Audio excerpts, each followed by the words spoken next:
హైదరాబాద్ దిల్సుఖ్ నగర్లో ఎంబీఏ విద్యార్థిని అనుమానాస్పద మృతి కలకలం రేపుతోంది. విమెన్స్ హాస్టల్లో బలవన్మరణానికి పాల్పడింది ఒక యువతి. ములుగు జిల్లాకు చెందిన యువతిగా గుర్తించారు. యువతి మృతిపై అనుమానాలు ఉన్నాయంటూ పోలీసులకు ఫిర్యాదు చేస్తున్నారు కుటుంబ సభ్యులు.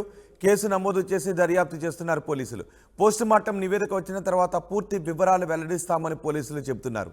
ములుగు జిల్లాకు చెందిన ఓ నేత కుమారుడి వేధింపులే యువతి మృతికి కారణమని తెలుస్తోంది. కుటుంబ సభ్యులు అవే ఆరోపణలు చేస్తున్నారు. ఇలా వేధిస్తున్నాడు అని అతని తండ్రికి చెబితే కేసు పెట్టుకోమని నిర్లక్ష్యంగా మాట్లాడారని యువతి కుటుంబ సభ్యులు చెబుతున్నారు.